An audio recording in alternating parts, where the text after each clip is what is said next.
Le président de l'Assemblée nationale de la République démocratique du Congo a effectué une visite de travail de haut niveau à Jérusalem, en Israël, dans le cadre du marathon diplomatique qu'il a amorcé depuis plusieurs mois sous l'impulsion du président de la République, Félix Antoine Tshisekedi Tshilombo. Accompagné des députés et diplomates congolais,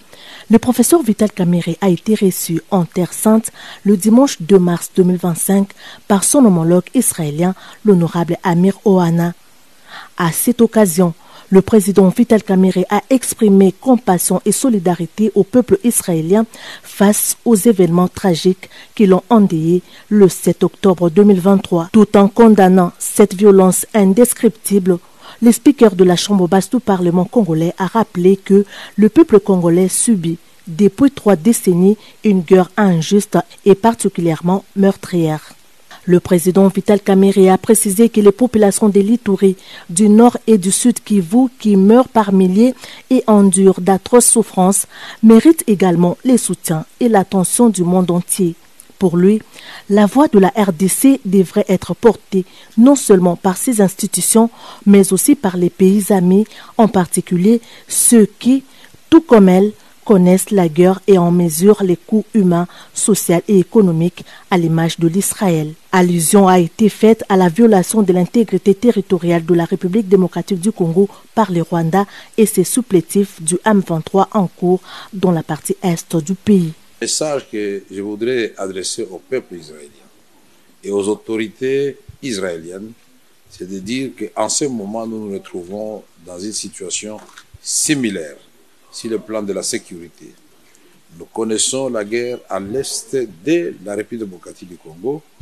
où nous avons des groupes terroristes, ADF NALU, mais malheureusement, où nous connaissons aussi l'agression de la part de notre voisin du Rwanda.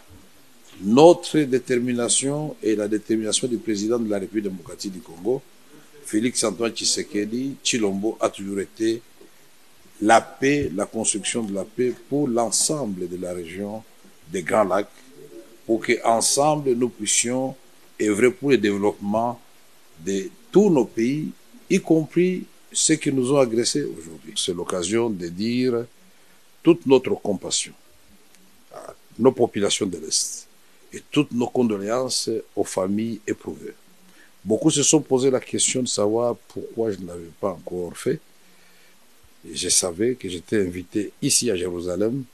et je pense que c'est la Terre Sainte, et que mon message, ma prière pour que la paix revienne dans notre pays, pour que nos populations de l'Est, étant moi-même concernées au premier plan, que nos populations retrouvent la paix, et nous disons à nos populations de l'Est que nous sommes ensemble, nous ne ménagerons aucun effort pour accompagner le président de la République, et son Excellence Félix Antoine Tshisekedi Tshilombo, pour ramener rapidement la paix dans cette partie de la République démocratique. Nous voulons d'abord que les Rwandais comprennent que nous devons construire la paix ensemble et que tout ce qui touche à notre sécurité commune soit l'objet de discussions, de concertations et de mise en commun des efforts de tous les pays de la région. Réceptive à ce message, la partie israélienne a exprimé sa volonté de s'engager aux côtés de la République démocratique du Congo dans les efforts visant à préserver son intégrité territoriale et à restaurer une paix durable dans la région des Grands Lacs. Le professeur Vital Kamerhe a salué la création au sein du Parlement israélien d'un groupe d'amitié RDC-Israël, le deuxième sur les continents après l'Éthiopie, dirigé par l'honorable Tchega Melakou du Likoud. Cet instrument de diplomatie parlementaire marque une étape importante dans la consolidation de la coopération entre les deux assemblées et plus largement entre les deux États. En plus de la coopération sur les questions sécuritaires, les échanges ont porté sur les opportunités économiques mutuellement bénéfiques, notamment dans les secteurs de l'agriculture, de l'éducation, de la recherche et de l'innovation. La délégation congolaise à la Knesset a eu le privilège d'échanger avec divers groupes de députés israéliens, parmi lesquels des figures éminentes de l'opposition au sein de la Knesset. L'honorable Vital Kamerhe a salué la cohésion spontanée des élus du peuple d'Israël sur la question de la sécurité en dépit des appartenances politiques divergentes. La visite qui se poursuit jusqu'au 5 mars 2025 a aussi conduit la délégation congolaise au ministère des Affaires étrangères où, ensemble avec la vice-ministre israélienne des Affaires étrangères, Sharon Haskel,